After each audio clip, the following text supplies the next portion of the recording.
If you've never made bread before but want to give it a try, you should start with focaccia. I think it has a really great effort to reward ratio and you probably can't mess it up.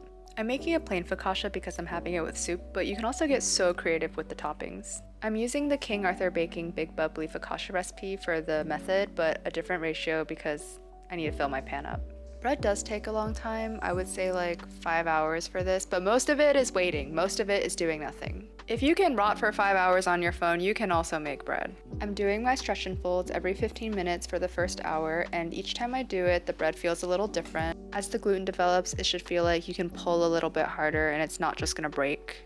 When you pull it up, I feel like there's kind of like a natural stopping point, and that's when you kind of just flip it over itself. So this is after 1 hour. You can also see a few air bubbles from the yeast. And at this point, I can also pick up the whole dough and like flip it on itself. In the beginning, if I tried this, it would have just ripped in half. I'm covering it and letting it rise for another hour, and it definitely rose and is now super jiggly. Okay, the pan. You definitely have to oil it super aggressively, and don't forget to do the sides. Don't use a glass pan, it's probably gonna stick. And if you're not sure your pan is actually non-stick, you can just use parchment paper. The dough is so airy and bubbly, and maybe you have to be gentle with it, but I certainly am not when I plop it into the pan. I feel like I handle it pretty aggressively. I actually flip it over so that the top and bottom sides of the bread are oiled. And I really am just like haphazardly stretching it. It's like snapping back because of the gluten, but you know, it's like close enough.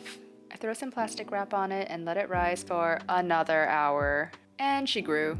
After I put some more oil on top, it's time for the super aesthetic dimpling, except it's not because my fingers got stuck and then I had to put more oil onto my fingers. And when I pushed it in, the bread was so soft at this point I thought I messed it up, but I didn't!